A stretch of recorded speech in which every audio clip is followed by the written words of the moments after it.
यार सूफी, हाँ जी हाँ जी। यार कोई इदां ਦਾ ਕੰਮ ਨਹੀਂ ਹੈ ਬਾਬਾ ਕਿ ਸਵੇਰੇ ਉੱਠ ਕੇ 7-8 ਵਜੇ ਤੇ ਜਾਣਾ ਵੀ ਨਾ ਪਵੇ, ਕਿਤੇ ਕੋਈ ਮਜ਼ਦੂਰੀ ਵੀ ਨਾ ਕਰਨੀ ਪਵੇ, ਕਿਤੇ ਜਾ ਕੇ ਕਿਸੇ ਮੰਡੀ ਦੇ ਵਿੱਚ ਜਾਂ ਕੋਈ ਪ੍ਰੋਡਕਟ ਵੀ ਖਰੀਦਣੀ ਨਾ ਪਵੇ।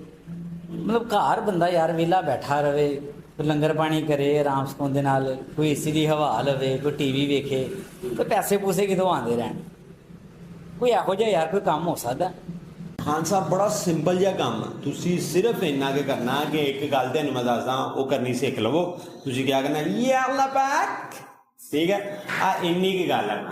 ਤੁਸੀਂ ਮੰਗਣਾ ਸ਼ੁਰੂ ਕਰ ਦਿਓ ਖੁੱਲੇ ਰੁਪਈਏ। ਖਾਨ ਸਾਹਿਬ ਕੋਈ ਟੈਨਸ਼ਨ ਵਾਲੀ ਗੱਲ ਹੀ ਨਹੀਂ ਹੈ। ਸੌਂਦਿਆਂ ਜਾਗਦਿਆਂ ਰੁਪਈਏ ਹੀ ਰੁਪਈਏ, ਨਾ ਕੋਈ ਸ਼ੈ ਲੈਣੀ ਪਵੇ, ਨਾ ਟਾਈਮ ਨਾਲ ਉੱਠ ਕੇ ਕਿਤੇ ਜਾਣਾ ਨਾ ਪਵੇ। ਜਦੋਂ ਟਾਈਮ ਲੱਗੇ ਉਸੇ ਟਾਈਮ ਦੇ ਉੱਤੇ ਥੋੜ੍ਹੀ ਜਿਹੀ ਮੁਸ਼ੱਕਤ ਕਰੋ ਤੇ ਪੈਸੇ ਇਕੱਠੇ। ਸਿਰਫ ਦੁੱਖ ਸੁਣਾਉਣਾ ਲੋਕਾਂ ਨੂੰ। ਤੇ ਜੇ ਹੋਰ